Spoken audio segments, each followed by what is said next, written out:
No intro. Oh, there we go. Yeah, we're back. Hi, hello, everybody. Hi. We're back. Our transmission was jammed. Yeah, we're back after We are live. whatever that was. So basically, we use a program called StreamYard. We'll just give the behind the scenes for everybody who's watching this later. Go watch part 1 first. But basically, we use a program called StreamYard, and when Chris went to take himself out of the call, he didn't click the remove yourself, or really all you have to do is close the window. But because he was on his phone, he clicked end broadcast thinking it was end call, like a Zoom call. And and then what was then immediately brought up for all of us was a thing saying, was this good? Was the broadcast good or was it bad? Like a thumbs up, thumbs down kind of thing. I was like, well, I mean, it was good until it stopped. Chris in the chat. Chris. Jesse's punished Chris. Jesse? Not be in his next stream. But anyways, we appreciate everybody sticking around and coming back. And for everybody who's watching this later, well, just carry on. We'll just carry on. Keep calm, carry on, all that stuff. Like and nothing ever happened. And for everybody who's listening to this, they have no idea this happened. All of this is getting cut out. It's all going to be we can get fixed. it past them. It's going to be fixed in the edit.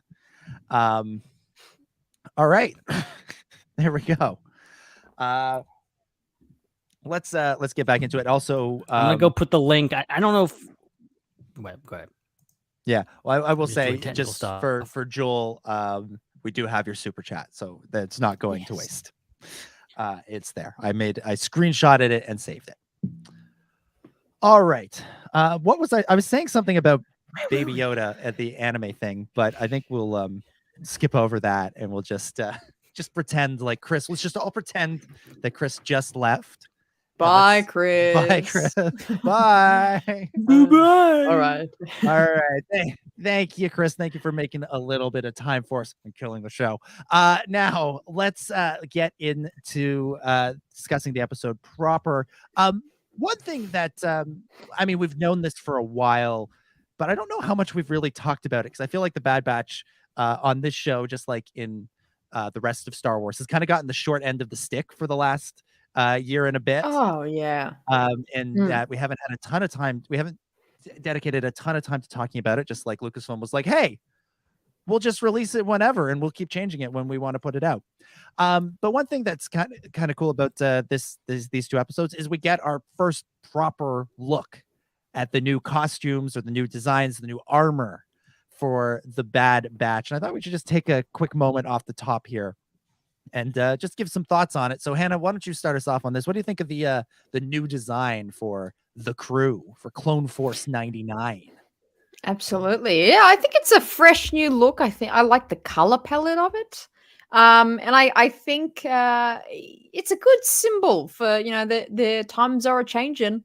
They are, kind of going away from the very even though they were customized, it was very in Clone War time. It was that kind of period, but they're moving from that kind of part of their lives now. They're getting a bit more individual. They're not a part of any army or group. So I think it's a good symbol of how they're growing a little bit as well. And yeah, I think it's a good kind of symbol of their individuality, even more so now, where the galaxy is in a bit of disarray at the moment. But yeah, I think it looks super cool. I think I'm really digging the new look. Yeah. Ben, what do you think?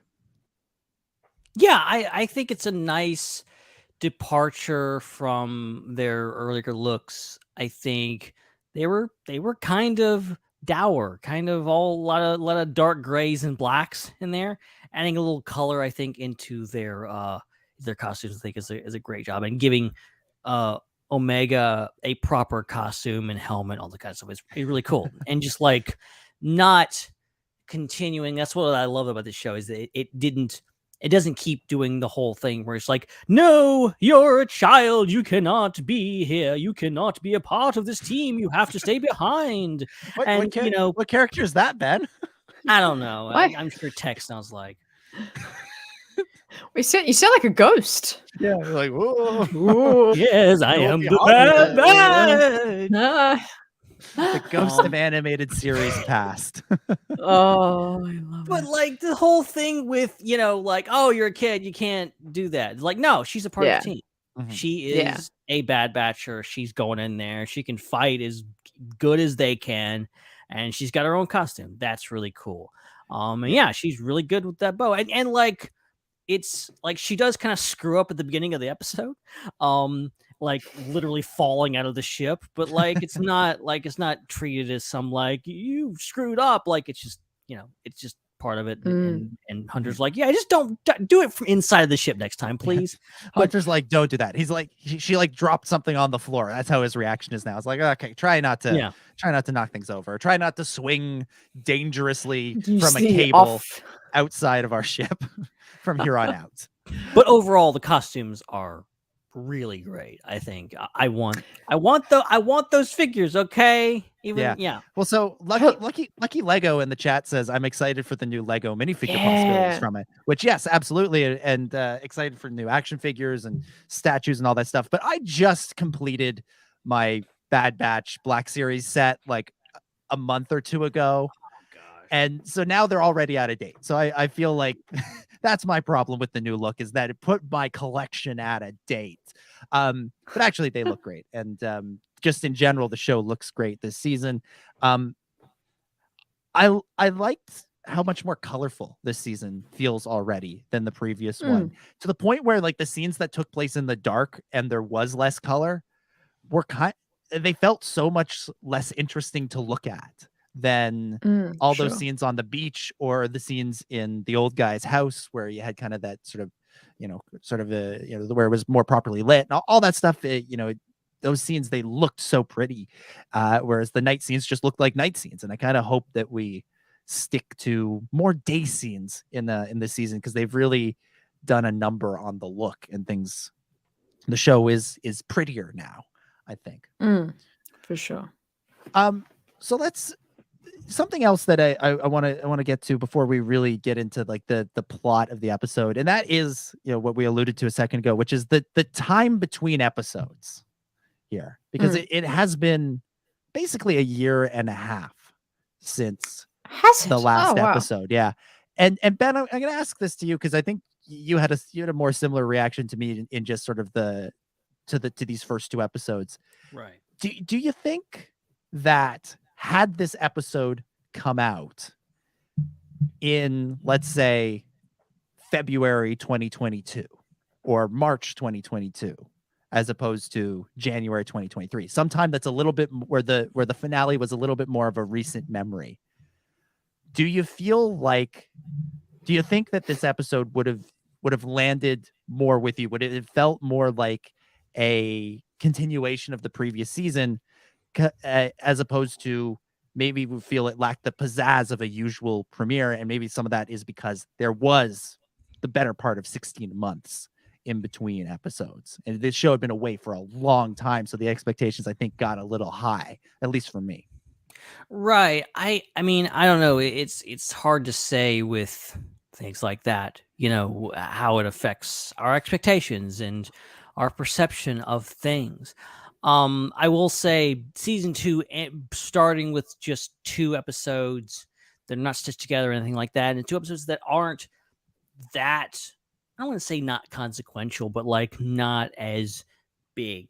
I feel like season 1 had a massive beginning, and obviously you can't hope to replicate that again. But also, I think season 1 ended very strongly too. I think there was some really not just big events, but big emotional stakes like that. I think my kind of gripe with these 2 episodes is just like it's kind of more the same. It seems just kind of like Bad Batch is episodic in nature. That's how the show is structured for the most part. Outside of a couple episodes in season 1, you pretty much need all the episodes. It's pretty much mostly killer, no filler, and and it's good. So this episode, not to say it's filler by any means, but it's definitely episodes that are like, okay, where are we going here? We're definitely catching up. Some time has passed, characters have changed, and some stuff's happening. And you get to the end and it's like, oh yeah, Rampart's doing his Rampart stuff, and he's and there's obviously like clone rebellion brewing in somewhere. So that stuff's happening. But you're kind of like left, okay, where is this actually going? Where are we going with this? That's my biggest question. I think there's a lot of hints at what's coming down the pipe for us. But it's not it was way more low key than I expected it to be, I think. Yeah, it feels tonally similar to the finale, I think, because the finale compared to, let's say, like the Obi-Wan Kenobi finale or Mando season 2, some of these like really big event finales was very character focused. There wasn't a big oh my god, can you believe that Hondo Omeega showed up, or something like that. Instead, it was really focused on the batch themselves, and I feel like this episode did that too, and it really was more about setting up where they're going to go in the next 14 or so episodes, as opposed to sort of shocking everybody with, oh my god, can you believe the Bad Batch is back? It wasn't sort of interested in doing that. It was more like, here is here are the characters, here's where they were roughly, here's a little bit of a hint at where they're going, and here's some action thrown in there as well. Hannah, do you think the real world gap, which by the way I see in the chat some folks are wondering if I meant 16 months in continuity or 16 months in the real world. I mean in the real world, and I just double checked, it's more like 14 months, so apologies. But this real world gap, do you think that affected your viewing of the episodes at all? Like, personally, no. I think that's the immediate answer. Personally, no. But also, I think it affected the overall the show coming out. Like, I think Bad Batch was coming off an incredible Clone Wars season 7, which was smashingly popular and very, very well loved, and so the most incredible Star Wars moments happened, I think, in that one season. Those 8 weeks or however 12 weeks we got, and I think it was less than in the year from when we got that to Bad Batch, and I think Bad Batch was actually riding that high as well. People loved season 7 Clone Wars, and they kind of obviously folded in to just continue to watch Bad Batch, and I think Bad Batch did very well season 1. So I do think just that little bit longer of when we've seen season 2 is yes, but some people that were maybe on the fringes of, oh yeah, I enjoy this show, are now kind of going, oh what's this again? The clones that are like a group that aren't clones, and like I feel like it might have, the space might have lost a few of those kind of on the fringe fans, just wanting some kind of Star Wars to watch. But I mean, I have so many qualms with the Star Wars managing of the schedule of show releases. Like, it's so fascinating. Yeah. It's like why not have Bad Batch start a month earlier, and then you wouldn't have this really awkward overlap we're going to have with Mando. Like, Mando is like the biggest Star Wars thing right now, like, or has been for the past 4 years, really. It's the biggest media that's current. So it's going to do well. So like, if like pump it up, millions of people watch it. So it's like, let that. I'm surprised they really didn't focus on Mando having its own space, and we are going to be overlapping. But maybe they knew how big Mando is, and maybe that if it's at the same time, people will watch Bad Batch. But I don't know. I could spend probably about an hour just dissecting my thoughts and going, I do not understand how they schedule these shows out. But I in terms of the time between, I do think that might have affected the fringe of the people, of fans that could have been watching the show. Yeah, and let me just say, it won't shock me if Mando gets pushed back 3 weeks. Or they do something to condense the Bad Batch schedule a little bit. Not unprecedented. Yeah, it won't shock me if they make that move. But also, right now, the plan is to have both of them on at the same time, which will be fun for us. I mean, they did the but same thing with also- Andor. Andor was like, oh, we're going to release Andor now. And then like, oh, there's too many dragon shows. Got to move it back a little bit. Well, I'm All the surprised dragon that shows. they're not doing a what they did with Kenobi and Celebration. Like they've got a big celebration happening in April, not that long away. My God, London. do a massive Mando premiere there. That would be popping. Yeah. Get don't know what's Pedro those words Pascal I'm out there for some fish and Right? chips. And say, There you "Hello, go. hello, London. It's me, the Mandalorian." Anyways, Wow. Lucasfilm, you can actually you don't have to throw a dart at a calendar. You can actually pick dates that work with other things, and it works sometimes. You don't have to overlap shows, and sometimes. yeah. Well, and this is the thing. Like normally, I don't want to complain about shows not coming out sooner because I want them to take the time to do the shows fully, right. Fully. But with this show was slated for a spring release. Then it was slated for a fall release. And and then it got pushed back to winter now. So this show has been done and ready for a while. So it's been sitting there waiting for the right moment for it to come out. And honestly, I think the right moment was last year between the Book of Boba Fett and Obi-Wan Kenobi. I still think that was probably the best the best time to release it. But instead they kept pushing it back and pushing it back and pushing it back to where, now it felt like this episode that probably would have been a solid continuation of where they left things off at the end of season 1 feels like a little bit of a it didn't come back. It didn't come back with a bang. That's all I'm saying. It's that it missed. I was missing that kind of premiere energy that Chris was talking about with the the Rebels premieres. That was something that Rebels did amazingly. Was anytime there was a Rebels premiere, those 2 episodes were going to be like the best 2 episodes of the season until the finale rolled around. And Bad Batch, and maybe we'll look back on this season and go, well, I'm glad they didn't put all their energy into the premiere. I'm glad they evenly spaced it out and paced it out properly over the course of the season, which is something that Rebels, in my book, struggles with. And maybe we'll look back on it and feeling that way. But just in the week of the premiere, rightly or wrongly, I feel like we look at premieres and expect a bit more of a bang than we got from these 2 episodes. For sure. That said, I do think they lay a lot of really interesting groundwork for where this season's going to wind up going. And I want to start with kind of this is a bit of a continuation from last season, but this kind of, I don't want to say it's a power struggle because I don't think that's what it is, but this bit of light conflict between Huntah and Icko about what the right thing is to do at this time in the galaxy. And I'm going to say this, and then Ben, I saw from your finger pointing there that I think you have something you want to say. But I'll say this. I think both of these guys are a little bit naive in different ways about what the state of the galaxy is and what their place in it is. But I want to hear what you guys think. So Ben, start us off. What'd you think of this? Again, I don't know what the right word is for, but the interplay between Huntah and Icko.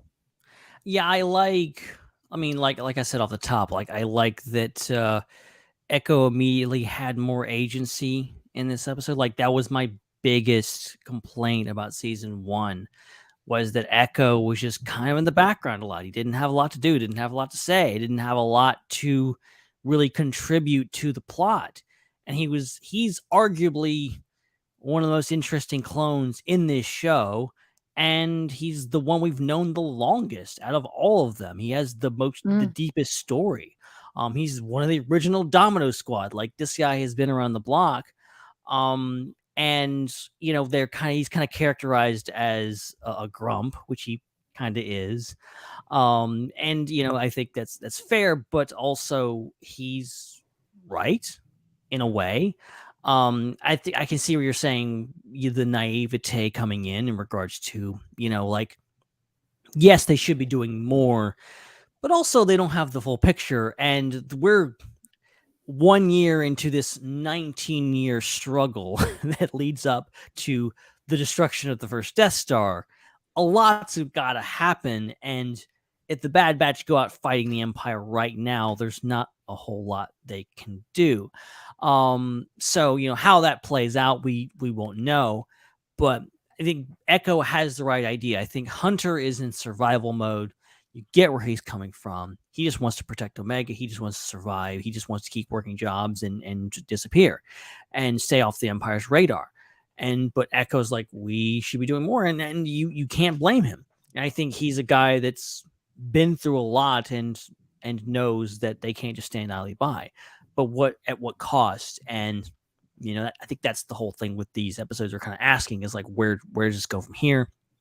And I also gave I think there was a lot of Huntah Omeega action in the first season, like a lot. Like that's definitely like father-daughter kinship there. Like there's a big things. I liked that they separated them for most of this episode.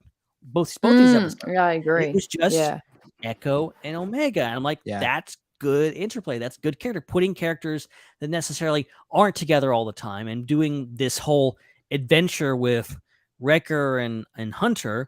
They're the guys that go blow stuff up. So let them go blow stuff up.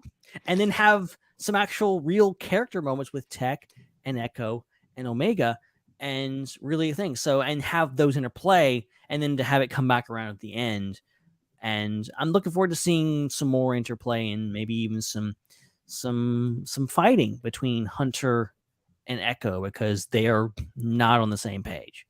Yeah, the show does the character moments really well. I want to give them that. They do those, especially the ones involving Omeega. They do them really, really well, and they walk that fine line that Star Wars so frequently walks between, keeping it kind of fun and especially with something that's animated for a younger audience, but also getting into the deeper side of things that they do so well. Hannah, what do you think? What do you think of the way Huntah and Icko are approaching things in these first two episodes? Yeah, I think it is a smart storyline to take, and it was my predicted one as well. And I think a lot of people predicted this. Is that season one, and I said this, I've said this somewhere to someone. Season one of any show, no matter how many seasons they are, is always the one that it's like, oh yeah, it's good, but you just got to push past it, then it gets good, kind of thing. So it's like I feel like season one was so much. It was 16 episodes of groundwork. It was just building, like we're getting to know these characters. But I feel like this season we're really going to dive into like what are the morals and the thinking of each of these characters even more so, and that have more consequences. So I found it really interesting. The like Icko and Huntah. It's tricky because I think what you said before, it's kind of understandable what each of them are saying and each of their perspectives. Like Icko doesn't want to stand idle by because he's experienced like the full wrath of like evil and people exploiting other people. And so he's like, we got to help people in need.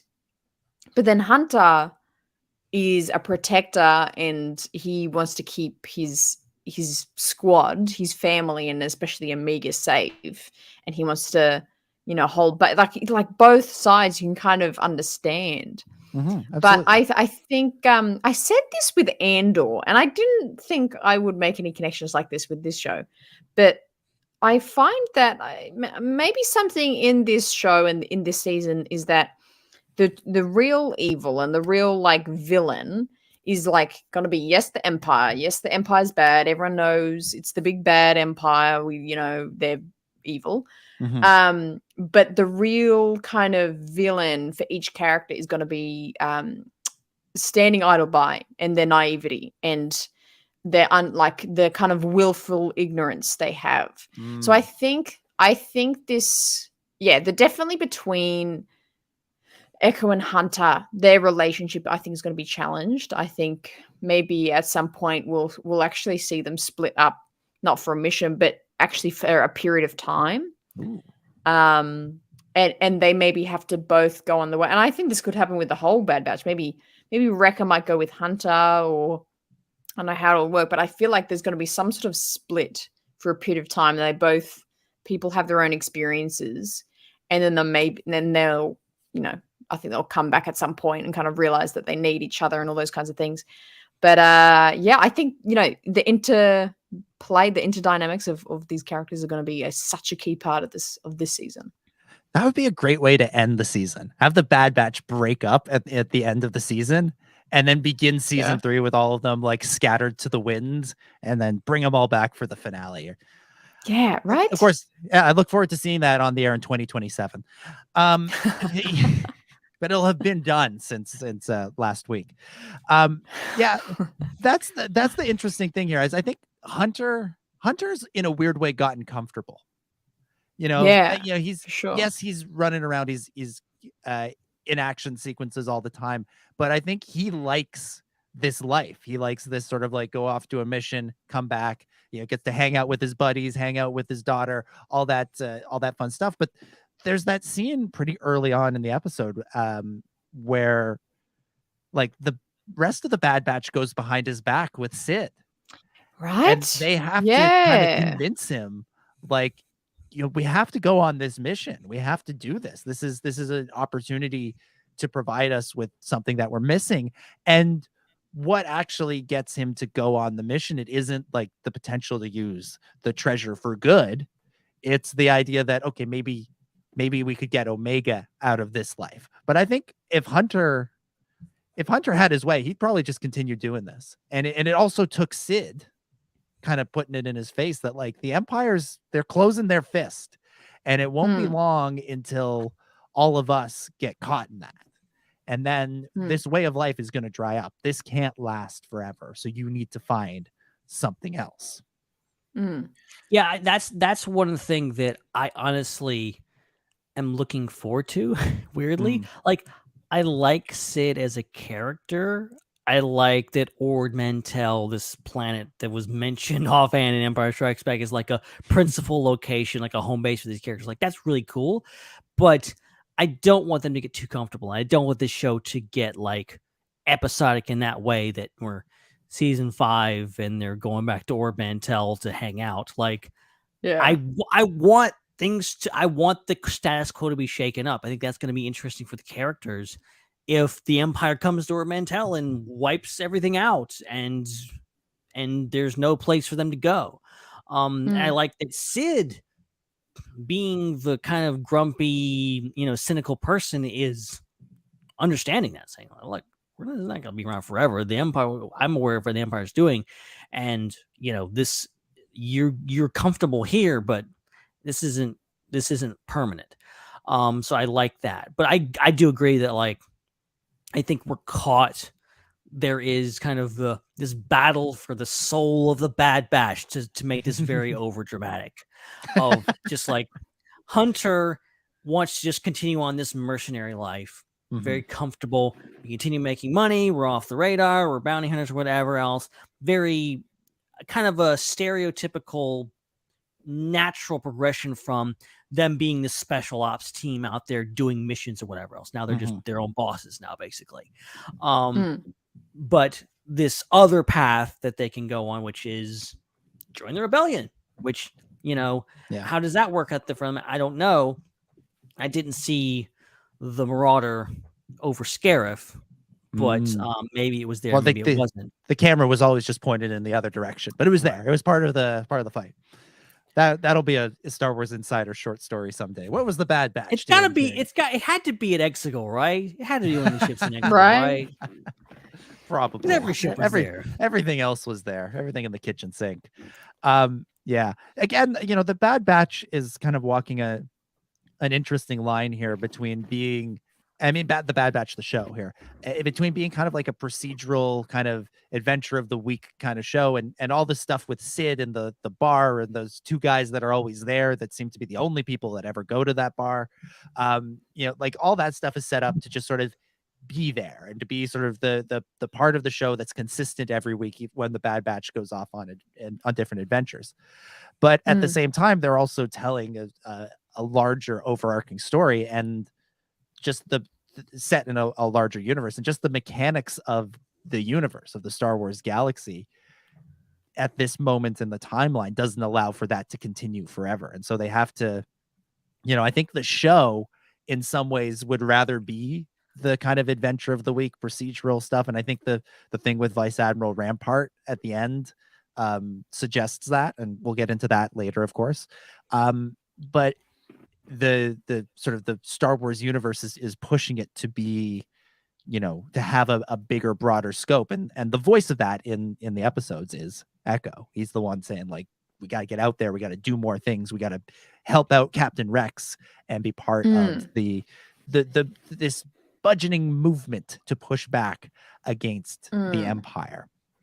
I think it's this. I like what you're saying there. This show, it's the kind of mechanics of it has to be this mission every week kind of thing. I think that's going to be the nature of the show. But I do have to highlight a little laugh I had during, I think it was I think the first episode, where we're mid just classic action. They're trying to get the box of goodies from the place with the evil guys around it. It's quite classic, very Rebels-esque, might I say. And they're in the container. It was like Omeega, Wrecka, and Tech. Omeega, Icko, and Tech, and they're trying to get the stuff out. And they, Omeega starts questioning what this is from. Why are people rich? Where are these riches from? And there's a really, really important conversation. I should have got it up so I could quote it, where they talk about corruption. Yeah. And Icko's like, "Oh, this is so wrong." That they took this money, along the lines of that, and Omeega has this great response. Well, it was where she was just so innocent and like, well, isn't that what we're doing? Because, we're taking the money for, what we need. And it was such a deep, deep moment. And I'm so glad I did film a reaction for it, because I was like, oh my God, that's really deep. I was like, oh God, that's so. That quote for you. This is what I do. Read it. Read it. It says, do the voices. It is safe to assume that the majority of Dooku's fortune came from the many worlds he controlled and exploited, all in the name of his war effort. That's really good. That was amazing. That's Bradley Baker is here. Hello. That's what corrupt people do. But isn't that what we're doing? Depends on how we use it. End quote. Yeah. That was going so well until it was you going started so doing well. Omeega. Yeah, I know I'd ruin it eventually. It was like a little poor British. Make a note for that. Make a note for that. Yeah. Stick with Tech. Don't do any more. Don't do anything but Tech. Yeah, I love it. Just Tech. But yeah, That's just like, oh wow, that's deep. That's really deep, Omeega. Ooh, made me think. I was like, right, isn't that what they're doing? Yeah. But and what was my point? Yeah, they're light missions, but deep story. Yes, continue. Oh yeah, absolutely. And I do like Icko's response to it too, though. Is like, it depends what you do with it. Depends how it's how you put it to use in the galaxy. And that's kind of it's interesting that kind of becomes the conflict throughout the rest of the next two the rest of the two episodes is Omeega kind of really buys into that. She's like, okay, we have to get the money. We have to get it. We have to get it. And it winds up being Icko who kind of has to set her straight and says, like, there's more important things in the galaxy, in the universe than just this money, namely our survival, because we can't, as Dooku's, the fact that the Empire is plundering Dooku's fortune proves, you can't take it with you. Your head gets chopped off. There's no more money. It doesn't matter how much you had. It's going to be taken by somebody else.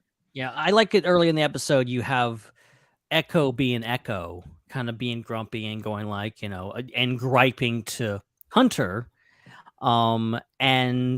So you guys are flattering me. Don't stop that. Stop encouraging me. the chat is loving Ben's impression. Don't do that, because I'll do it more. Okay, you'll encourage me, and that's not good. But like his whole thing, and you see Omeega hearing what he's saying, and that affects her, and she's like, I gotta get this money. It's all about the money, because I've ruined your lives because of all this. And I love that end moment where Icko has to sit down with her and has a conversation with her, which we haven't seen yet in this show, which is great. and giving Icko a character moment, and also giving Omeega kind of this, dealing with her guilt of, hey, we're in this situation because of me, because of the weight of me being an asset of the Empire, blah, blah, blah, blah, blah. So you bring that up, Ben. That's the part of this that the episodes that I kind of have a problem with. Is I don't Icko saying that felt so out of character and out of left field, and the rest of the episode goes to great lengths to show that he doesn't, like, he says that line about we don't live a normal life because of Omeega. And then there's that great shot, and it's a terrific, Star Wars doing the little moments so well, when Omeega overhears it, and then she's sitting in her room on the Marauder, and she's cuddling Numa. Is that the doll's name? Lula. Lula. Yes, she's cuddling there. Lula, and there's just There the camera just kind of lingers on that moment, and you feel, that little kid feeling of like, oh my God, my parents are going to abandon me because I'm in trouble. And Daddy and Daddy are fighting. Exactly. Yeah. And so I just want to clip that voice right there. Just voice clip that. That'll be your ringtone when Ben calls yeah, that's gonna be yeah, for sure. But that moment just it felt so strange, and it felt, what's the word? Contrited? No, that's not it. I don't know. It was there more for the function of the plot than I don't think Icko would actually say that. And the fact that the rest of the episode conceded, that's the word, conceded. It's like those things that happen in sitcoms where it's just like the person is like just says something either out of character, or they're like clearly talking about someone else, but the person like misinterprets it, and the whole episode revolves around this person thinking they're on the outs when they're not. That kind of thing. Whereas Icko immediately follows it up with like, we made the right choice. We're doing the right thing. We made the right choice having, rescuing Omeega. But, there is that thing of like, why'd you say that, man? If you feel that way, why'd you say it in the first place? Yeah. And I also don't buy that their lives would be any different, all that different without Omeega. Like maybe there's the heat's a little hotter on them, or it was in season 1. But if they weren't going to really live a great life under the Empire, because they were always going to be on the run from the Empire, Tarkin wasn't going to allow them to continue living, even if Omeega wasn't with them. So I at that moment just felt odd to me. And the fact that, the rest of the episode, Icko is sort of like constantly saying like, first he's saying, there's more important things than getting the war chest. Like, we don't actually have to risk it all for this. This isn't where we make our last stand. What's the quote? What's the quote, Dom? Come on. You want to say it? Don't you want to risk it all for something real? That didn't happen. That wasn't in this episode. Happen. We didn't have our risk all moment. Yeah. Omeega, let it go. We didn't have that. Yeah. In the chat, Jeff showed it out. It's like it's much more like the end of Indiana Jones and the Last Crusade. Let it go. Or maybe it's like Frozen. Maybe that's what it's like.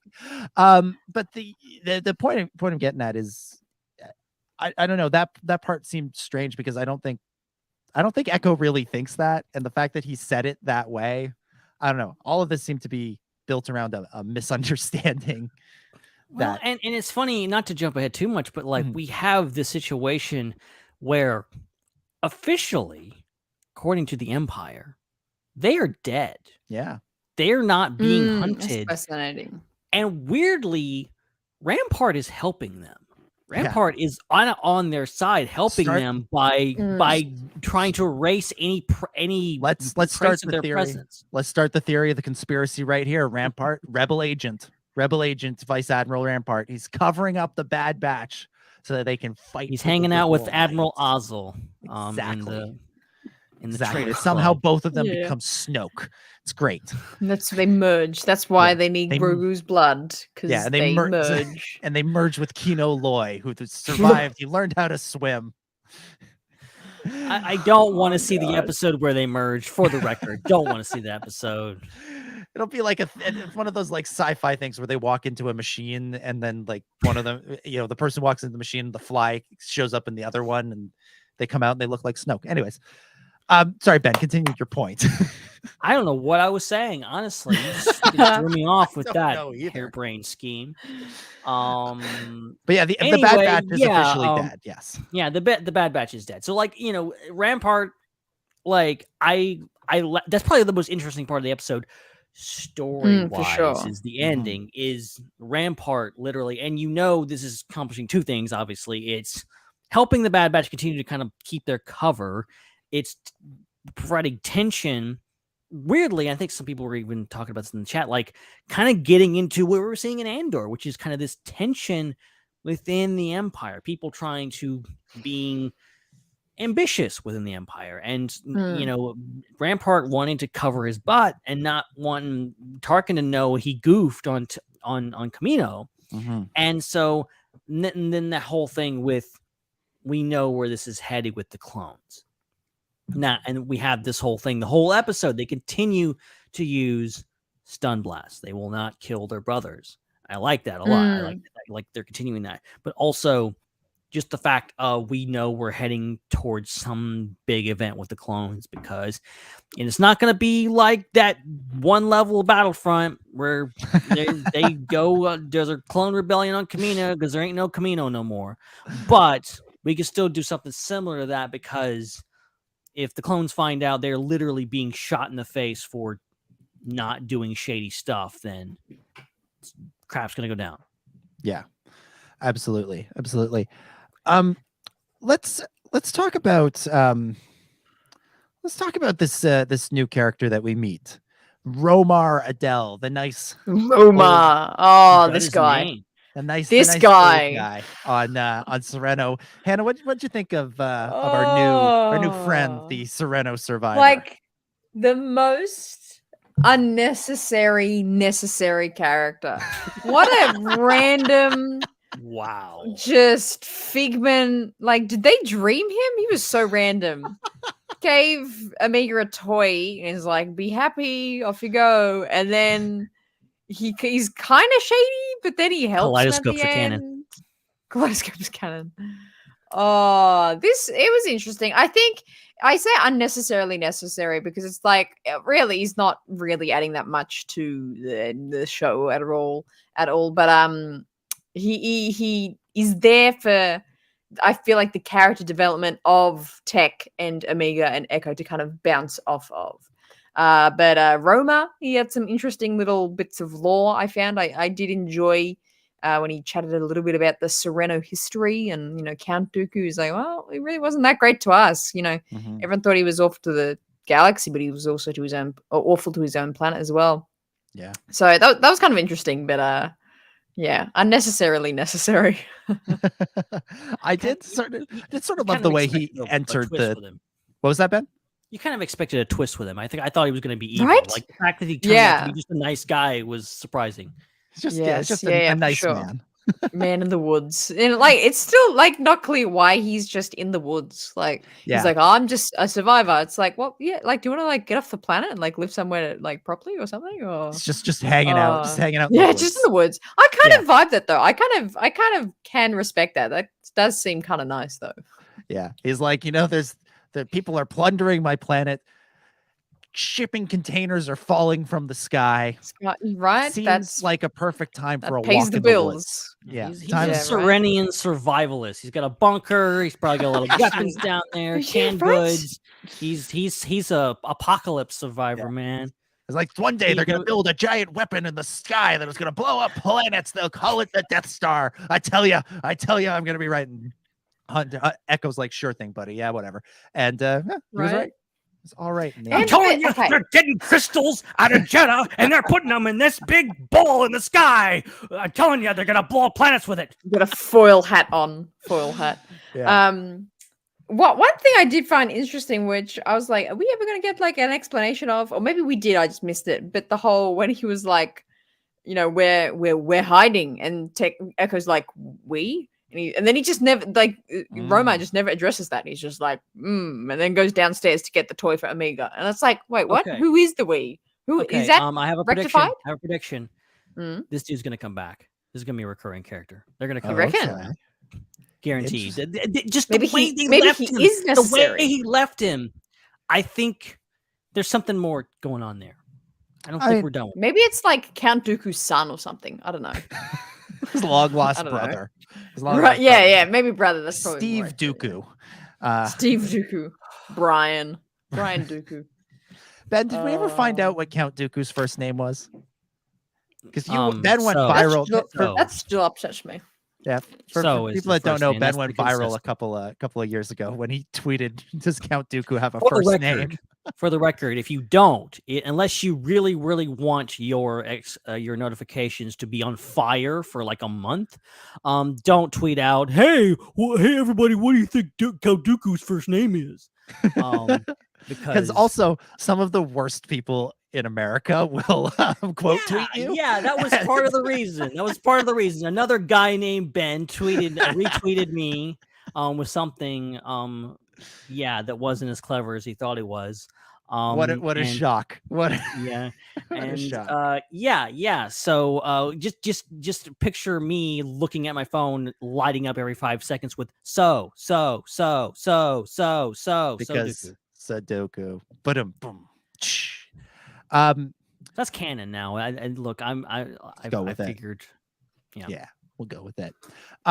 So I agree that it was sort of weird the way Romar kind of entered the story that he was just kind of there in the woods. I live for that though. I just have to say, I live for that. Like those characters. It's like, the hell is your deal? You're clearly agitated or just got a weird outlook. Like, what's your deal? Sorry. Yeah. It's so good. Yeah, it's fun.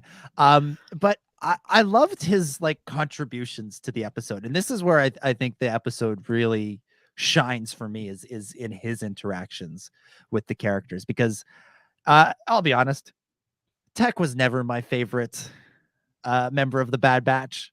Always found sorry, Ben. Yeah, I know you and him are very close. But I always found him kind of annoying, and always sort of, they leaned a little too hard into the nerd stereotype with him, I think. And I liked seeing his worldview challenged, and I liked seeing a little bit of growth from him, because that moment when Romar brings out that massive hard drive thing, and Tech looks at it, he goes, a separatist archive, and Romar's like, no, it's not the separatist. Sereno is not just a separatist planet. It has its own culture, its own history, its own art, and I'm doing my best to preserve it here. And Tech kind of goes, oh wow, I never really thought about it like that. And I think again, this gets into the kind of the naivete of these clones, that they've only ever thought about the galaxy in the terms of the Clone War, or the Republic or the Empire, or the Separatists. Like, for them, that's the galaxy. That's all. I mean, that's all they've ever known, right? They're bred for battle, and they're released into the galaxy, and they're told your enemy are the Separatists, and the Separatists are on this planet, this planet, this planet, this planet, this planet. And so they see it as one large, collective, which it is. But they don't, for someone like Tech, he doesn't take the time to stop and think and go, oh wow, there's, all these planets, there's more to it than just they like battle droids. And also, we have to remember, all the Bad Batchers are like 10 years old. Like, they're like relatively young people, and they're clones. They were created, and they've only been around a short time. They've been around the galaxy, and we think of them as being older. And obviously, when you have throw Omeega in the mix, you're like, oh, you have these older clones, and let's have this younger kid who's naive and doesn't know about the galaxy. But like, they're all kind of naive to the galaxy. And I just like the whole thing. I think it felt like a kind of a call out to a thing I've heard for a long time, which is like, in reference to like World War II. And, the idea that, you think of World War II as, oh, Germany, the bad guys. When I'm like, no, the first country that the Nazis invaded was Germany. Like things. The Germans were as much, a lot of German people were just as much victims of that war as anybody else in the world. I like the idea of bringing that back to Sereno and the fact that there's a people and a culture here, and they were subjected to Dooku's evil just as much as millions of other worlds. And also just more Dooku action. He wasn't in this episode for obvious reasons. I mean, I guess he could have his shrunken head in a jar or something like that, but that would have been kind of weird for a show like this. Dark. Yeah, really dark. But I like that he's like, we're getting a lot of good Dooku content lately. Like we got Tales of the Jedi, and now we're seeing kind of the epilogue of his story of like his legacy as a character. I really like how, going back to talking about the times of things, I'm glad that this is coming out after Tales of the Jedi. Yes. Because, obviously one of the key parts of his storyline was when he went to Raxus and the whole Mace Windu episode, talking with that Raxus guard about corruption, and, the guard was kind of expressing his concern, and Dooku was seeing that, the Senate was corrupt, that the Jedi were kind of corrupt in their mind of like what's good and what's right and wrong. And it's really interesting that, like, I found that myself and I've a lot of people kind of started to empathize with Dooku, being like, oh, he was seeing all the cracks that were there that were so right. And, that's kind of his character arc, that he not started good, but, kind of in that way where he was identifying all those wrong moral things, but then he swayed. Like, I found that such a good contrast to what we got in these episodes. It's such a good contrast of, like, he became so corrupt himself. Like he pillaged his own planet for wealth. He, and that's all. He just used it to, create this, system, all these planets that he could rule and take all the riches from. And he lived a very wealthy life. Like, it's just so interesting how, a couple of months ago we were empathizing. That's like, oh, we see the good in you, Dooku, but now we're like, oh, you pillaged everyone, Dooku. Like, I really enjoy that. I really, really enjoyed that. Yeah, it's a great sort of, it gives you a much fuller picture of Dooku's character, which we'd never really had before Tales of the Jedi, and now we can kind of, I think, see the tragedy of Count Dooku in a much fuller scope, because we saw where he came from. We saw how he started off with some good ideas, some of the right ideas. He was seeing wrongs in the galaxy that absolutely existed. But that's the trap of the Sith. Exactly. That, like, you become the thing you swear to destroy. Dooku hated corruption, was gonna kill that senator guy. Was just like, oh my gosh, you don't care about your own people. You're subjecting them to all this. I'm gonna kill you. And then now, years later, we see that he did the same thing to his own people. Like, just a big old hypocrite. Yeah, absolutely. I'll take this moment, since we're talking about Count Dooku and the ties with Tales of the Jedi, to plug the latest Hoth off the press, which you can get in your email inboxes by subscribing at dominicjones.substack.com. I wrote a thing for the end of the year, and I talked about Tales of the Jedi. I wrote about Count Dooku, and so I just spent all this time thinking about Dooku as this sort of tragic figure, and then it was nice to get him to then have that be sort of challenged and be reminded of just how evil that dude was. So subscribe and read that and other things that I may or may not write. But to again, Dooku, it's the like Ben was saying, it's the way of the Sith. The road to hell is paved with good intentions. He started off wanting to rid the Republic of corruption, and wound up becoming one of the most corrupt people himself. And where now he's going around plundering his home world and plundering many other worlds in the process, and wiping out the history too. Like, that's kind of, there's a little bit of a tragic element to Romar and his hard drive. Is that all that's left? The Dooku stole all the wealth, and then the Empire came in and bombed the place, and now all we got is this one green and gray hard drive. It's kind of Yeah.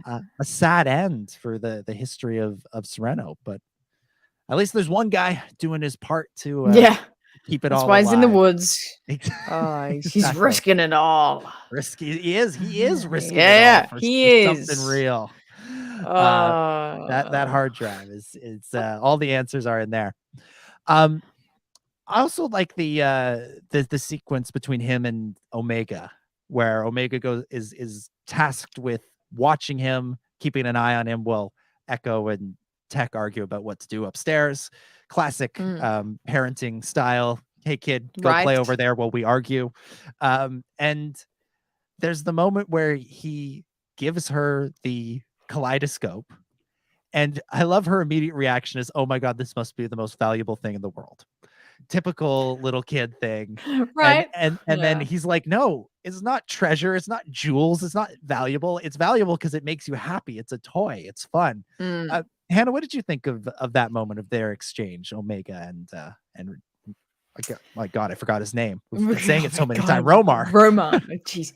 I found this was a sweet little moment between them. I think so it was borderline cheesy for me. A little bit okay, it makes you happy, do what makes you all right then.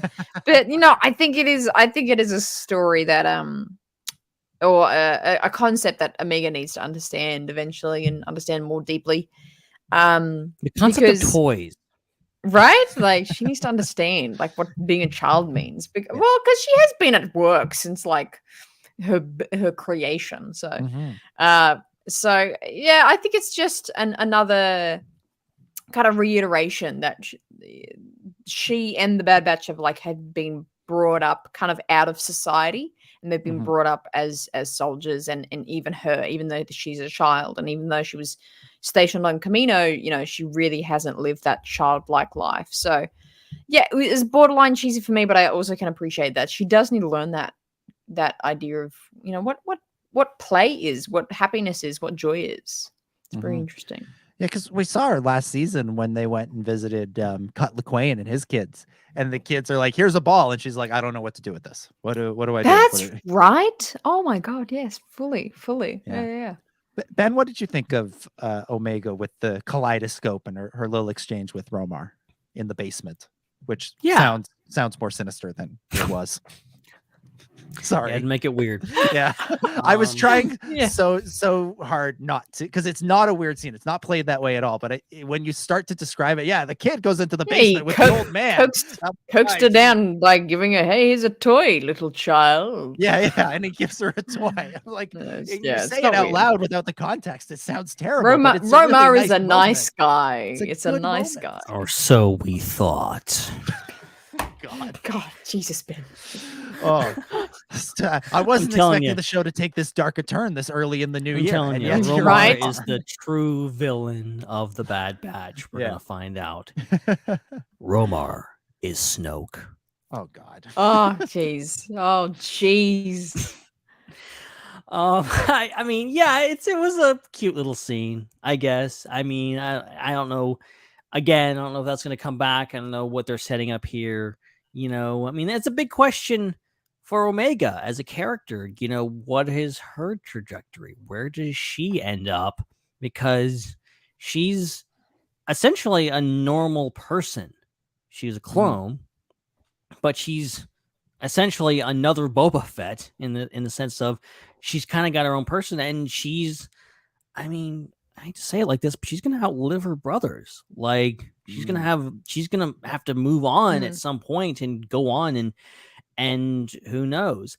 I thought it was an interesting point that like they keep on this about the Empire, learning about the War Machine and all that, and the fact that it does come in handy in this episode. Obviously, that's why they were doing it for this specific episode, but also someone knowing an awful lot about the Empire's equipment would really come in handy for the Alliance to restore the Republic. Just saying. It would. It certainly would. I really like this moment between the two of them, and it speaks to something that I always like to see in Star Wars, which is the Joseph Campbell influence. Because the line, his line about, it makes you happy. It reminds me of Campbell's whole thing of following your bliss. And I've got this Campbell quote here. This is from those interviews that he did with Bill Moyers in the 90s, where he says, "If you follow your bliss, you put yourself on a kind of track that has been there all the while, waiting for you. And the life that you ought to be living is the one you are living. Wherever you are, if you're following your bliss, you are enjoying that refreshment, that life within you all the time." And I feel like Omeega and the Bad Batch in general, none of them have really had that much sort of control over their lives. Their lives have really been dictated to them from the beginning. They all, were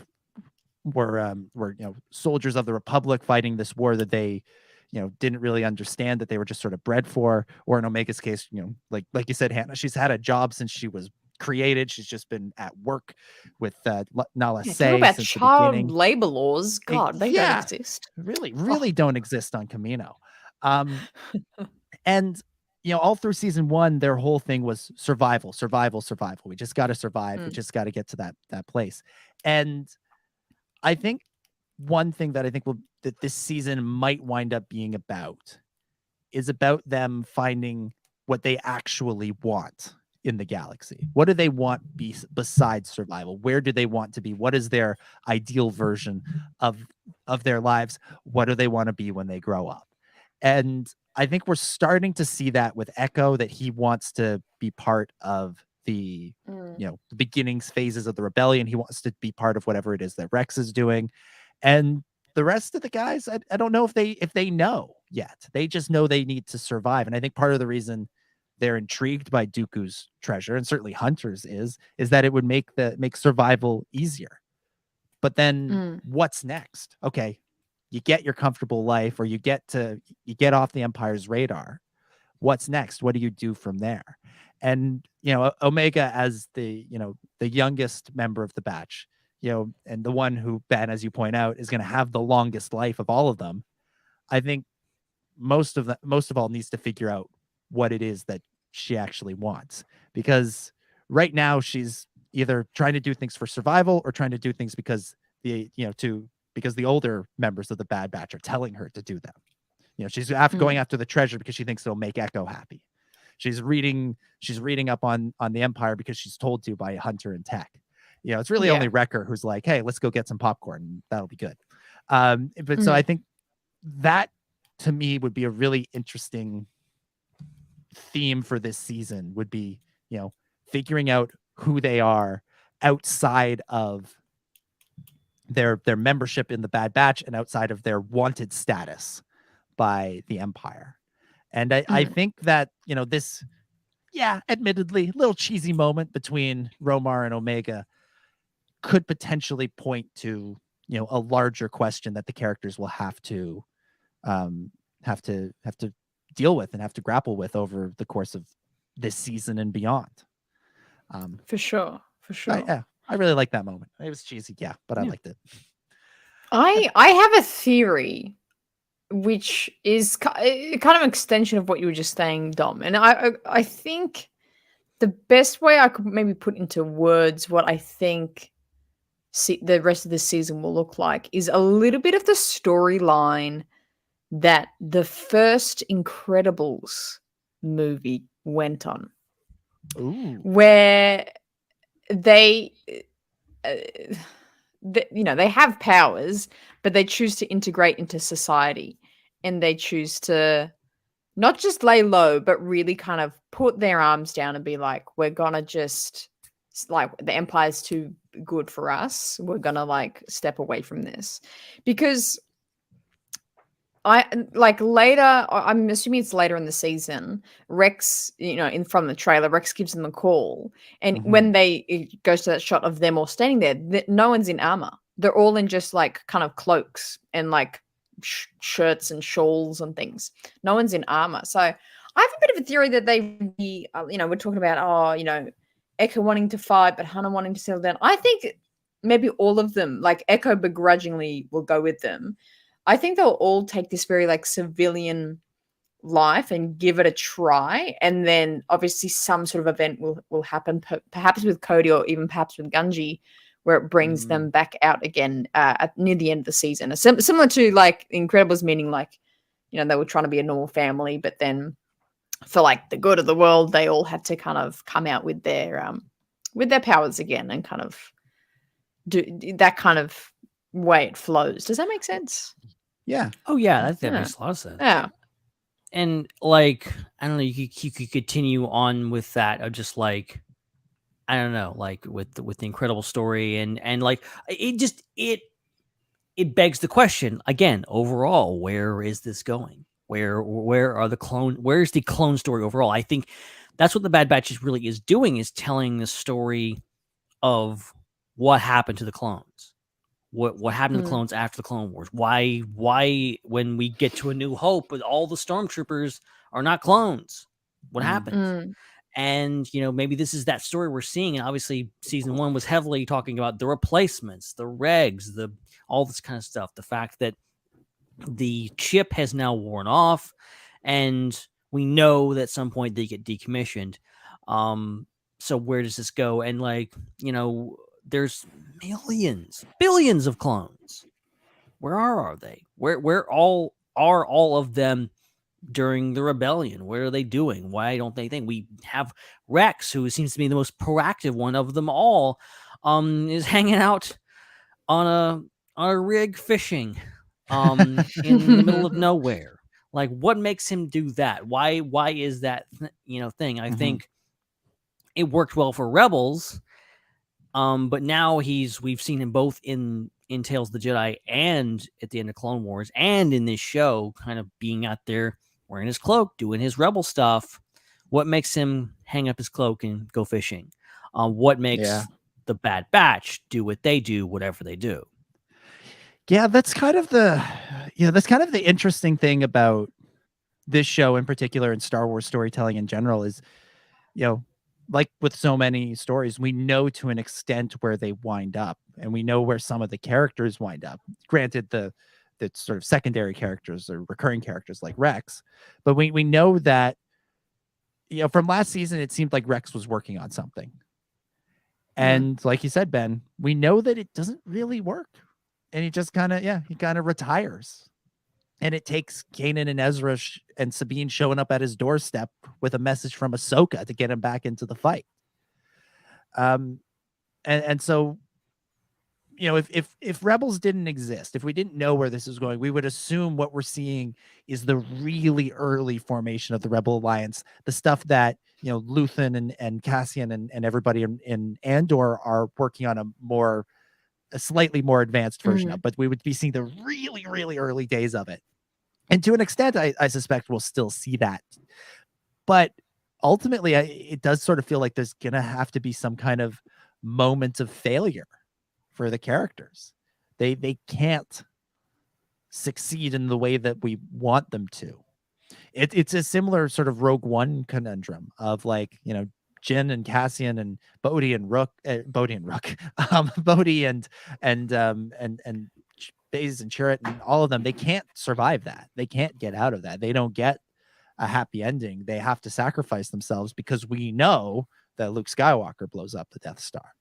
So it's going to be fascinating to see how they tackle that on the show, because, you know, they've shown over the last, you know, season and 2 episodes that they're willing to touch on, you know, darker themes, darker topics, and have things go horribly wrong for the characters.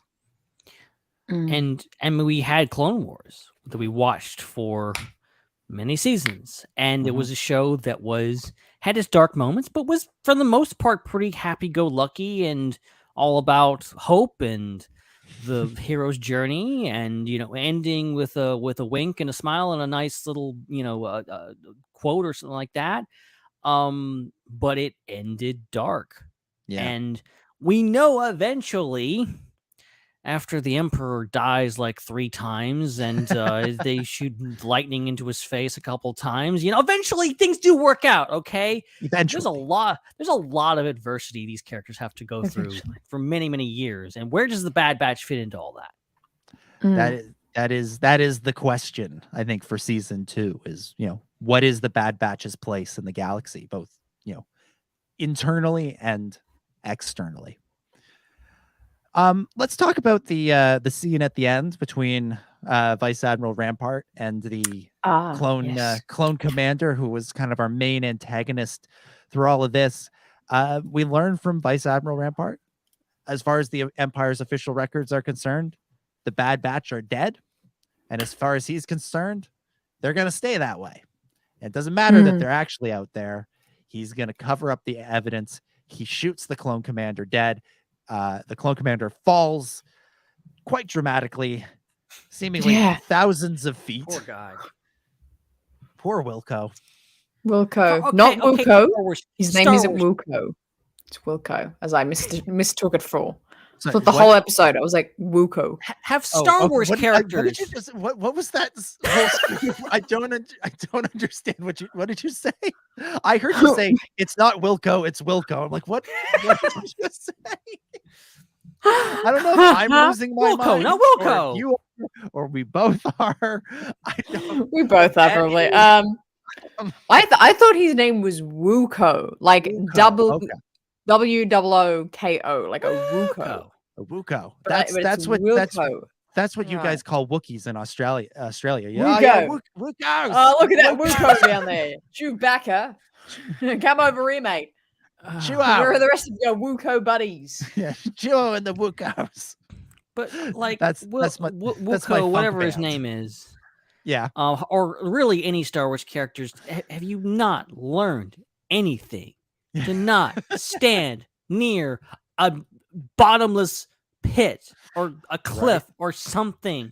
Okay. Don't do that, especially when you got a super evil guy standing behind you. Okay. Don't do that. Yes. Generally, good idea. Good. This is what we call Ben Hart's life lessons for Star Wars characters. Don't stand near a bottomless pit. Yeah, exactly. You've heard of Ben's Connection Corner. Now get ready for Ben's life lessons. But yeah, so we have this moment with Commander Wilco killed to cover up the survival of the Bad Batch. What do we make of this moment? What do we think of what this means, where this is going? Anyone My first thought was, well, what's Crosshair doing then? Because Crosshair knows that they're alive. Crosshair watched them fly off into the distance as he did not join them. So honestly, my first thought was like, yeah, where's Crosshair? In the trailer, he's seemingly with the Empire again and there. So I kind of put together in my head, okay, Crosshair, they somehow went and got Crosshair again. And he's back with the Empire, but he has opted not to tell the Empire that, hey, they flew off perfectly fine in their ship. So that was my first thought. But to the immediate situation, what was the question again? What do you think? Yeah. I think it showed a lot of, again, that's why I'm like, this premiere wasn't punchy, but it was like an establishing thing. It was like a 40-minute establishing shot of what is happening right now, essentially. Because it showed a lot of where Rampart is. What am I trying to say? Where Rampart is at the moment, like mentally. I found that showed that he was quite insecure, like he is, and people was like, "Oh, he's not that evil. He's not that scary." It's like, yeah, he really isn't. He's actually quite a weak, I think, hearted character, but he's becoming kind of reckless and random because he's trying so hard to impress Tarkin, to impress people in the Empire. So I thought that was a really interesting little scene to kind of show his character at the moment. Actually, I think I have an answer to your question. Why does, cause it's something I hadn't thought of. Like, okay, Crosshair is literally the only person who knows that they survived, but he has a lot to lose too in telling them. Because if he says, "Oh yeah, they're alive," and then like, well, what happened? Why are they still alive? Why didn't you stop them? Why didn't you capture them? Why didn't you kill them? Point. Well, they saved me and blah, blah, blah, blah, blah. And, it's a lot easier to say, yeah, they're dead. And yeah, that's so true. And because he has a lot to lose, just like Rampart, Crosshair knows how ruthless the Empire is and how they will just throw him away if they think that he's, they've already questioned him once, and so that's an interesting wrinkle to both their characters, really. Yeah. Yeah, it's I'm gonna be fascinated to see how this plays out, because obviously the secret isn't being kept. You know, Rampart will kind of do his best to keep it on the down low for as long as he can, but eventually Tarkin's gonna find out. Eventually, they're gonna work it out that, okay, these guys are still out there, and then the question is, what do they do with them? Presumably, kill them. But that still doesn't. The future doesn't seem bright for Vice Admiral Rampart. I'm gonna say that. I'm gonna say it doesn't. Things don't look good for them. But like, okay, so what's Rampart going to do now that he knows that? Because apparently, seemingly, Crosshair lied to Rampart and didn't tell him. So Rampart's just now finding out that the Bad Batch are alive. What's Rampart going to do? Is he going to call up Fennec Shand and Cad Bane again? Are we going to have Bounty Hunters Part 2 And of them? Because he can't like sick Imperial forces on them, because that's not going to work. So what's Rampart going to do? Yeah. Again, for me, also just looking at like the mechanics of the scene, I'm like, this is so that they can do storylines that don't involve the Empire for a while. This is so they can do like their underworld stories and, you know, go into some other stuff where it isn't every week isn't just the Bad Batch being chased by the Empire, which fair enough. And it sets up something interesting down the line. All right. That's just about everything that I've got for the episode. Anything else that we've missed that either of you want to bring up? Wanda Sykes' character? Yeah. Fee? Yeah. She's a pirate. Interestingly. Did anyone else, I don't know if this was just me, but did anyone else thought she was having a bit of a crack at tech there a little bit? Did anyone else pick that up? You know, hey, brown eyes. I was like, ooh, Yeah. hoo. Might have technically the pigment in our eyes, blah, blah, Right? blah, blah. I could see a bit of a love blossoming there. Tech really needs to up his flirting game. He really is Right. out of practice. Yes. Poor guy. Yeah. But, How romantic. It was cool to see her in there, but really didn't get much from her. I Yeah. expect It's just she's there. Again, setting some stuff up. Like, it would be weird Yeah, if we didn't see her again ever. Like, that was. Yeah. I think Imagine that. also, what did they steal at the beginning of the episode? What was that about? You know what, Ben? They stole something. That's all you need to know. Something. All I know is was like Star Wars Explained today was like, did they steal from Palpatine? I'm like, what? Okay, the fact that that wasn't answered is real weird. I gotta go watch that video. Yeah, they stole something. Yeah, I did love that AZ is now the bartender droid, right? the waiter droid. Great to keep him around. So good. But give him more to do, okay? I will not tolerate AZ being a bartender for the rest of his days, okay? He deserves more than that. And also, I was really upset at the possibility of losing him last season, so I want him to do something of importance. Yeah, the Bad Batch doesn't really have a main droid character, because Icko does all the things that a droid would usually do. He is the astromech. Yeah. And where's Gonky? Exactly. I barely noticed that Gonky wasn't there. So that tells you everything you need to know about the current state of droids on the Bad Batch. What's Wrecker gonna weightlift with? He's got nothing to do his exercises with. Yeah, we'll have to find something. He'll have to just get one of those crabs, those big crabs from the beginning of the episode, and he can get one of those. Yeah, there we are. All right. Well, before we give final thought scores out of 10, before we check the super chats, Ben, you don't know what's going to happen next, but I'm about to put you on the I was spot. on my way out, guys. You guys, this has been a great show. Have a good night. Have a good night. Later. Bye. I'm about to put Ben on the spot. Oh, because no. It's time to bring back one of our favorite segments. You know it. You love it. It's time for Connection Corner. Connections in the corner with Ben. It's Ben's Connection Corner. Do. How's it going, everybody? Ben's Connection Corner is filmed in front of a live studio audience. We didn't prep Ben. We didn't ask him if he'd had anything for Connection No, Corner. you didn't. No, you didn't. I'm just throwing him under the bus here. But last night, I'm thinking about it. After watching the episode, I'm like, he's gonna bring it back, isn't he? There's no way he's gonna let this go. I have to take notes. Damn it. All right, what you got? What you got? You All read right, my I got mind. notes, okay? I came prepared, okay? Yes. You better Amazing. be glad that I was, okay?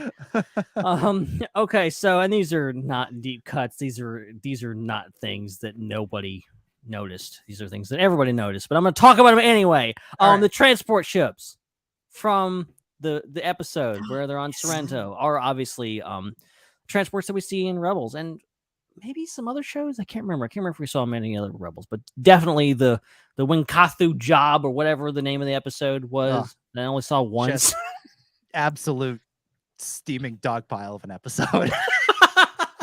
so glad we're continuing to bring stuff back from that. Oh, boy. No. I kid Rebels because I love, but I don't like that episode.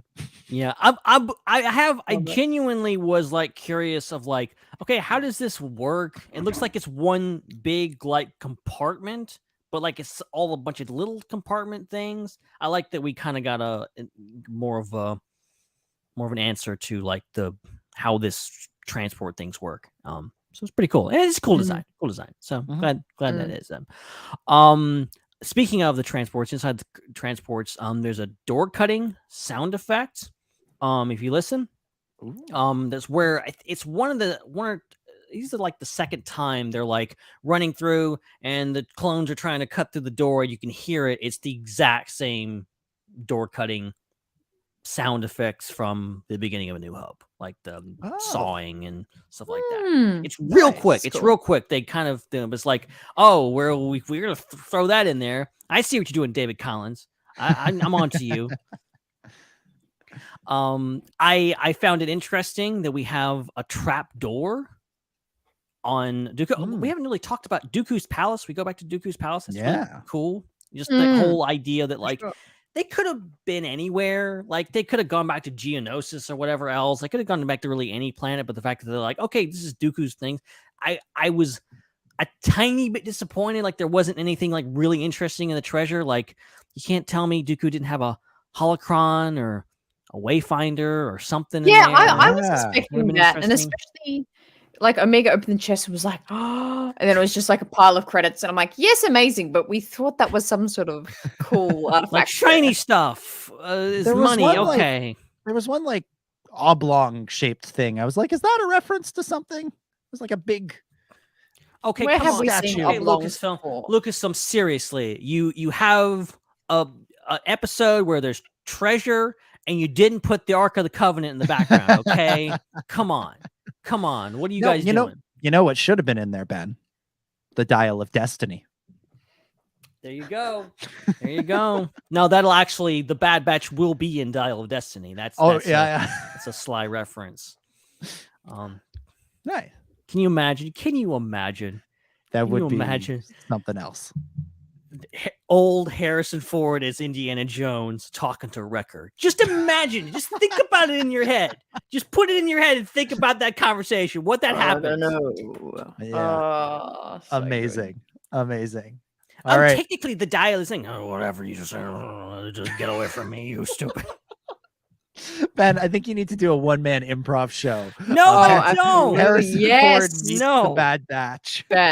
Yes, please. No improv, please, for the love of God. Okay, so back to Dooku's palace. We get a trap door behind Dooku's desk, which is really cool. I can't help but feel it's kind of a callback to like the fact that Dooku keeps trapdoors everywhere. Like there's that one episode, I think it's Dooku Captured, where he's like, hey, you're not going to get me. He just slides into the floor and just like down this big chute in the floor. Like he's always got an escape plan. He's that big of a coward. So that was pretty cool. And I also, so this kind of disappointed me about the episode.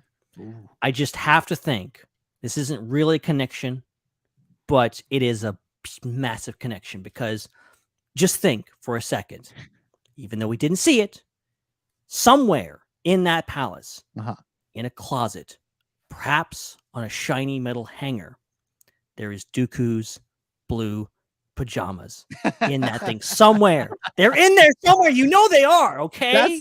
That should have been the Easter egg that the Bad Batch Yes. went going through stuff, and Omeega's just like, this is weird. Why is this here? Next. You ought to be worth something. That would have been amazing. Oh my god, they were a beautiful pajama set. They were great. Imagine Worthy. Tech wearing Dooku's PJs.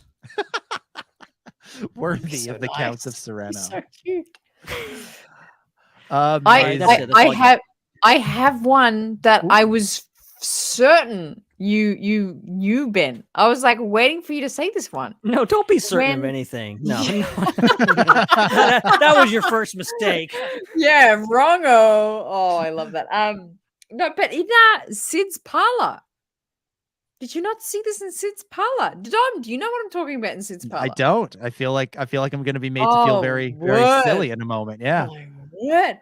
It's near the end of their conversation. They're kind of by the door. Wanda Sykes' character is like, "Come on, you big muscles, bring the box here." And it's the shot, and you can see the wall in the background. Oh. And there's a white Mandalorian or possibly Boba Fett helmet. I on did a shelf. notice that. Yeah. Yeah, okay. Yeah, I did There you catch go. that. I did catch that. Which, by the way, I'm shocked that Ben didn't pick up on it since he's got that behind him on his shelf. That's what I'm like. That's what it reminded me of. I was like, it literally looked exactly like that. It was like black shells. It looked like and it looked like an all white helmet to me. Yeah. so you do know what we're talking about. What? No. Why did you act like you didn't?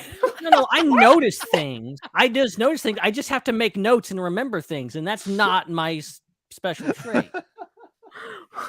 You pranked me so hard just then. Oh man. Well, this concludes Hannah's another Connection Corner. this concludes another classic edition of Ben's Connection Corner. Connections in the corner with Ben. It's Ben's Connection Corner. Do. How's it going, everybody? Ben's Connection Corner is filmed in front of a live studio audience.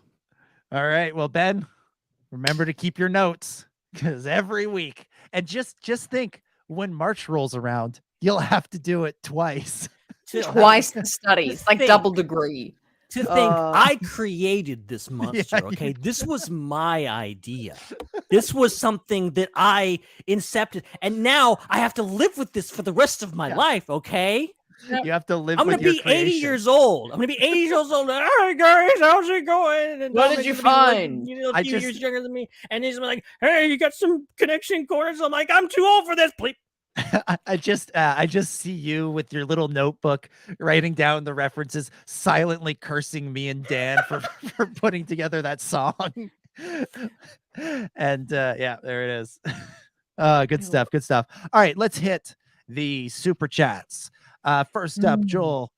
This is from the previous stream, which is why it looks quality. different. Yeah, impeccable quality. This one from Joel. This is from near the beginning of the show. He said, Bad Batch, Mando, Ahsoka, Visions, and possible Skeleton Crew. A wide, diverse array of Star Wars stories this year. Excited. And remember, they don't all have to be like Andor, winky face with the tongue sticking out. Yeah. I mean, it's going to be a terrific year. There's going to be some phenomenal Star Wars storytelling. I know. I heard from a very reliable source. Yeah. On the internet, Star Wars is dead. Oh, is That's it? what I heard. All right. Well, let's cancel the podcast. Thanks for joining. I didn't know if you know this, but you're not allowed to lie on the internet. Okay, it's not allowed. It's against the law. Is it? Huh? Fascinating. But yeah, Joel followed it up with another one saying 2023 looks to be a great year filled with creatively different and diverse diverse series, writing and tonal wise. Bring on a Star Wars buffet. I say yes, please.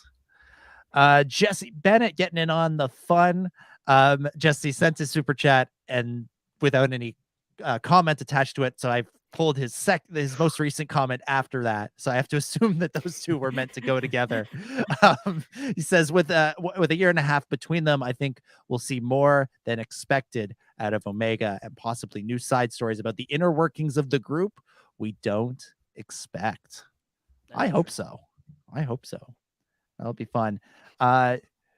Jesse actually clarified it a little bit with another super chat saying with 14 months between them, we'll see more than we expect out of Omeega and possibly new side stories and flashbacks in the time between. Flashbacks would be really interesting. I'd love to see some Camino flashbacks in here. I feel like we talk about Camino flashbacks all the time. We talked about it for Book of Boba. Now we're talking about with this, but I think there could be some interesting new wrinkles to the backstory that could be revealed that way. Got a couple more from Joel. He says, I love the thematic synergy between Rampart and the clone commander, very Andor in terms of showing the rise of Imperial ineffectiveness. Yeah. Ultimately, that's what brings down the Empire, is they cannot get their you-know-what together. And they're more focused on individually rising through the ranks than, working together and actually accomplishing things, which thank God for that, because otherwise the heroes would all die and it would be a terrible story. Next up, again from Joel, something I've realized with almost all the animated stuff from 2008 Clone Wars to now is that they are way better to watch on a binge. Yeah. Controversial. Yeah. Agree? Yeah, Ben, what do you think? Agree, disagree, binge or not? Binge or week to week? Depends on the show. I mean, I know, we're more accustomed to like the hour-long shows, whereas, you just get 22 minutes, normally speaking, with these animated shows. I guess less per week, and maybe it's better on the thing, and not every episode is as big and epic as some of the the more live action stuff, but whatever floats your boat. Yeah, that's fair. I do think so. I think Rebels, especially for me, held up best on a binge, and but I think Bad Batch for me, I've liked that better week to week. I'll say that. And finally from Joel, going to make a Bad Batch season 2 prediction. Something for the Mandalorian will be seeded, and it will probably have to do with Mount Tantus and cloning. Gonna say probably. I say I agree. I think that's I think so. We'll see something cool in there.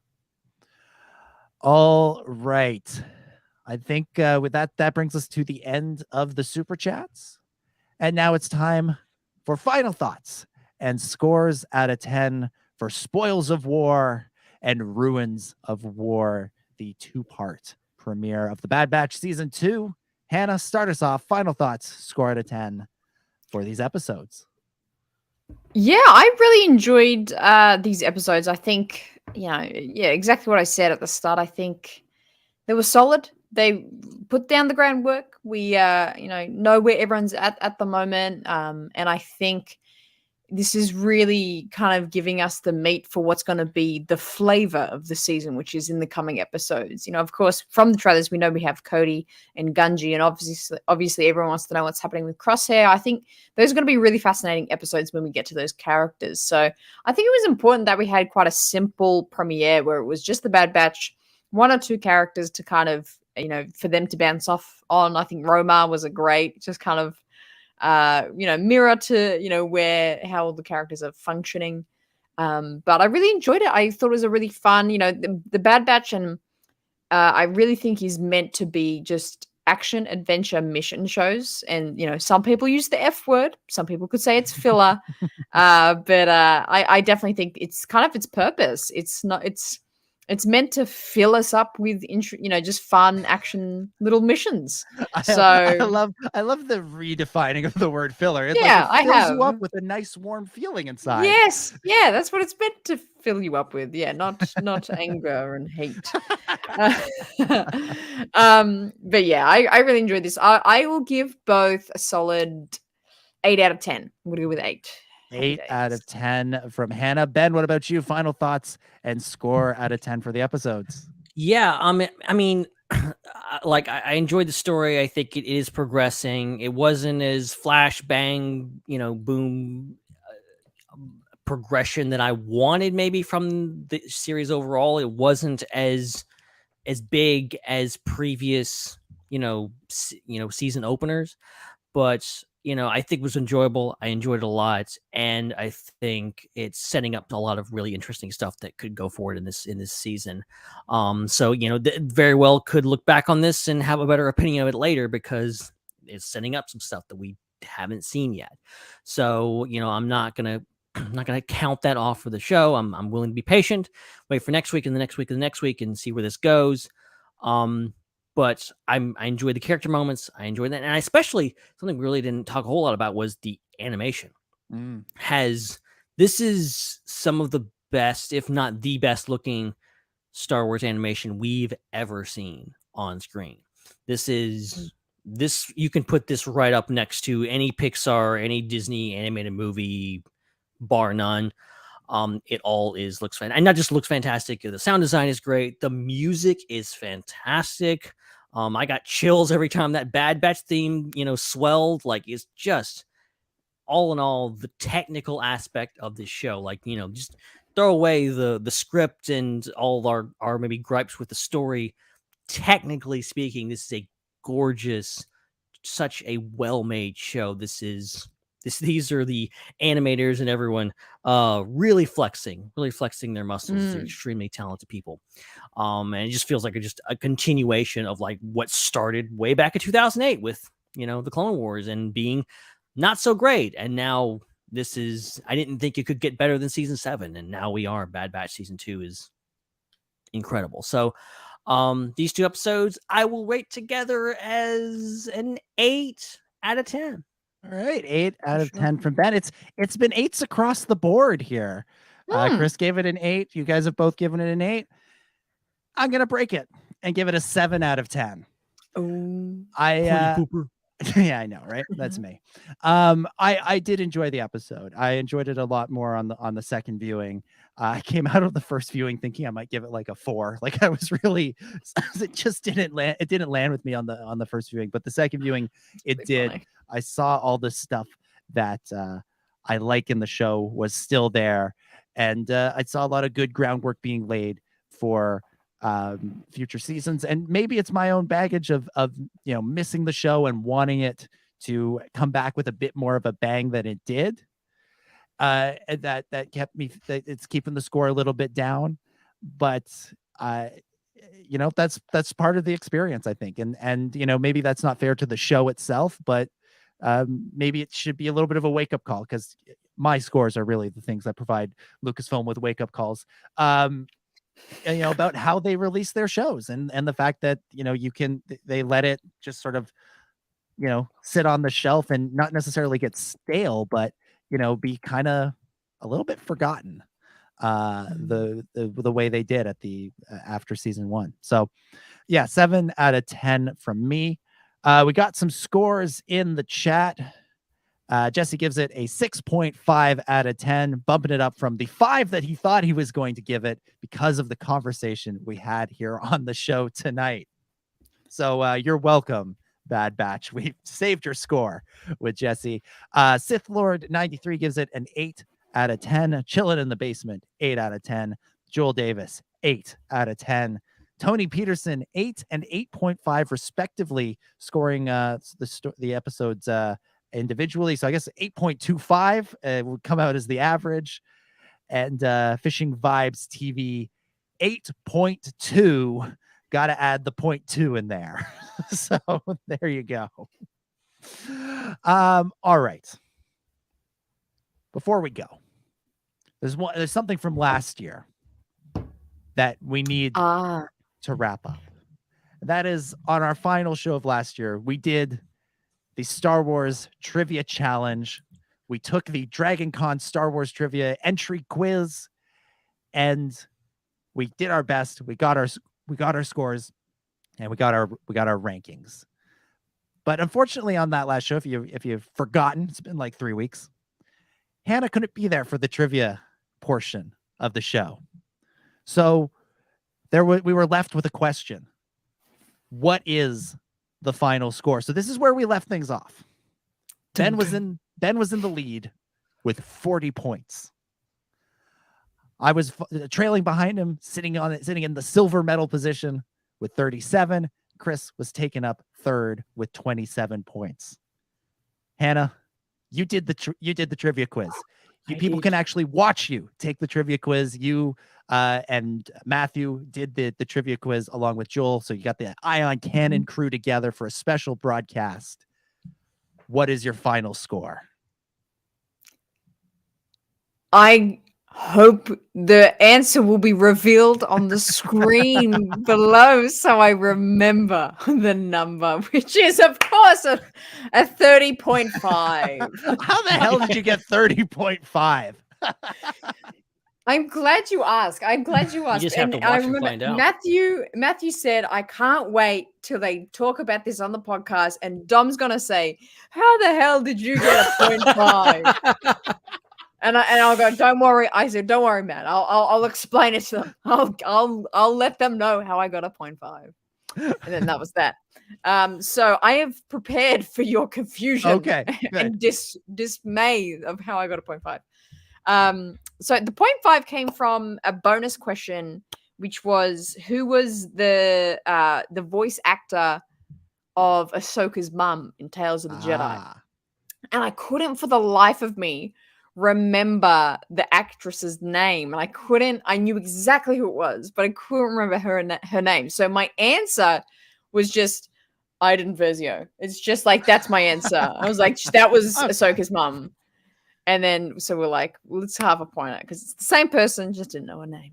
Half a point. Okay, fair enough. So this means the final rankings and the final scores for the 2022 Star Wars Underworld Trivia Championship. You knocked Chris off the podium and took the bronze with the 30.5. So to continue with the Olympics metaphor, Team USA takes the gold with Ben, 40 points. Team Canada takes the silver, and Team Australia takes the bronze. And Team USA also finishes fourth. For the record, I think that the next strategy should just be you all just team up against me and all your combined points. You just pull a Thanos. Just pull a Thanos on me. Ben, honestly, I'm still not convinced that would work. The fact that you won 2 years in a row has me convinced you're just going to win every one of these things.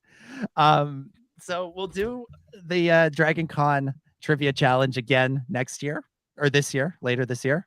And we'll see how it goes. We'll see if Ben can go for the three-peat. When back to back gold. You gotta get studying. I want Omeega's little study pad that she has. That's what I need. There you go. And unscheduled study break. Yeah, Chris will have to see if he can claw his way back onto the podium after being knocked off this year. So there it is. The final scores. Ben, 40 points. Me 37, Hannah 30.5, Chris 27. Ben, do you want to give a victory speech?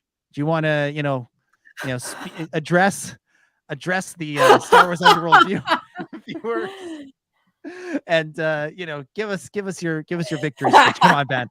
Come on. It's just you on the screen now for all the audio listeners. Ben is just giving the camera a death glare right now. I won. Suck it.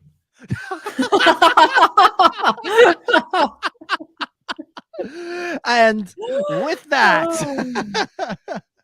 we can begin to wrap things up for this week. Thank you, everybody, for listening. We will, of course, be back next week to talk about The Bad Batch, Season 2, Episode 3, The Solitary Clone. Very intriguing title. Who is the solitary clone? That's the question. That is the question. So we'll get into that, and maybe we'll get into some news stuff as well. And actually, I have another thing left over from last year that I want to get to next week. So we'll see if we can squeeze that in as well. So lots and lots of good stuff. Jesse dropping one more super chat in the chat here, saying, asking for us to let us know in advance when we're going to do the trivia challenge so that he can be with Ben next year to give him his prize, which I assume will just be another top hat, because that's how you got the No, last I one. think that's a code for. I think he's just gonna murder me on the spot, so that somebody else can win. He's like, you can't win this anymore. Taking you off the board. Goodness. Amazing stuff. So yeah, we'll be back next week. Hannah, thank you as always for co-hosting with us. Let us know what's going on the Raeside. Yeah, there's we're back. We're back. Firstly, but we had a fantastic premiere countdown to Bad Batch. We made Mantel Mix. We did a bit of trivia. It was so much fun. And usually these Star Wars shows drop about 15 minutes before the hour, which I was very prepared for.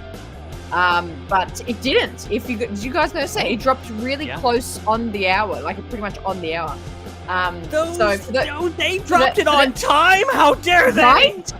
And I've realized, oh my god, I've only planned really enough conversation with myself until quarter 2. So it was a fantastic 15 last minutes of that stream waiting for it I was like, it's still not here. I'm just refreshing. And I even called Dave Filoni to make sure he did schedule out Bad Batch premiere tonight. Oh, good. So much happened. It was really, really fun. If you want to catch up on that. I'm glad you've got Dave on speed dial like that. Yeah. That's what you use it for, not like interviews and stuff. No one mentioned how my phone was a Lego snow speeder as well, but I got away with that one. But yeah, the Raeside live every Tuesday night. Those Legos are so expensive these days. They got their hidden fighting iPhones inside of them. Right. But yeah, I go live every Tuesday night, 5 p.m. Pacific, 8 p.m. Eastern. That's midday here in Australia on a Wednesday, and it's a great time. I've got so many shows planned. We're cooking, making, building things every week, so it's lots of fun. So come on, head on over to the Raeside for more. Yes, join the Raeside, as the saying goes, and check out all the good content over there. Ben, thank you for hosting as always. You want to plug anything? You got anything you want to plug? Yeah, not really. I haven't been doing much the past few weeks. Like literally since I haven't really done anything. I will say there's a new episode of IPC. I wasn't on it. I haven't even seen it. It was Zach and Mondo doing some New Year's Eve shenanigans. So you can find it in the usual places. So definitely go check that out. I'm gonna have to check it out myself.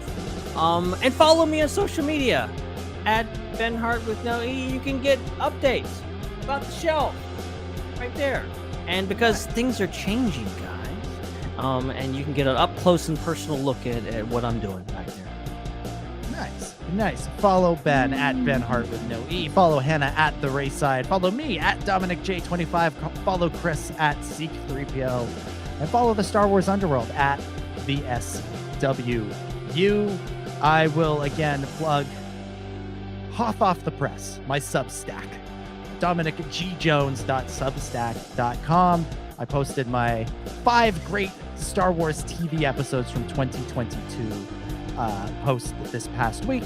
It's not really a top 5 list because I'm not saying like these are my 5 favorites. These are just 5 that I wanted to talk about with the year ending.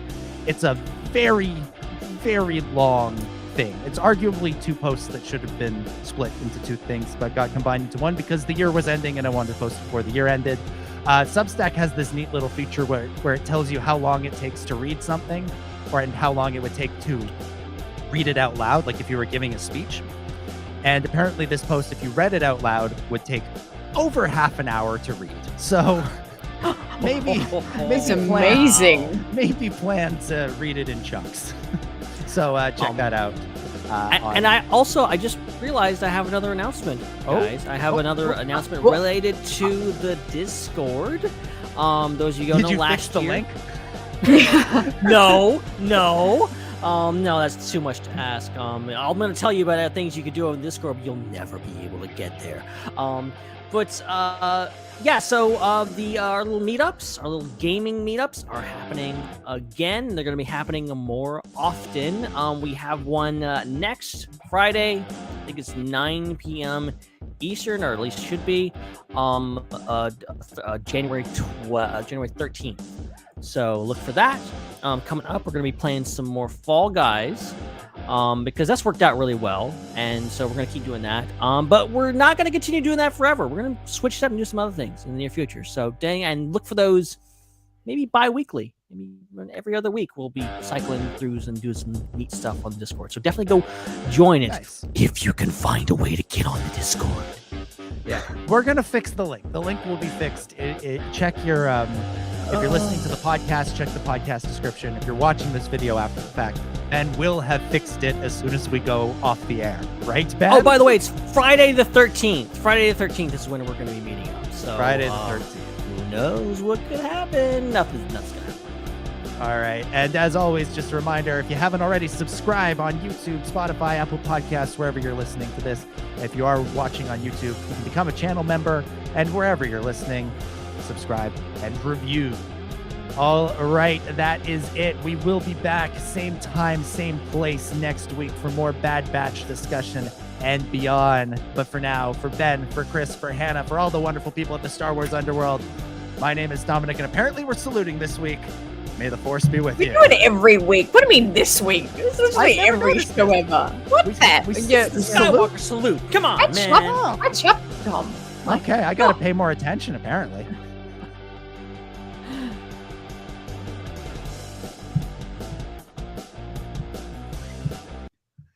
It's a wrap. It is a wrap.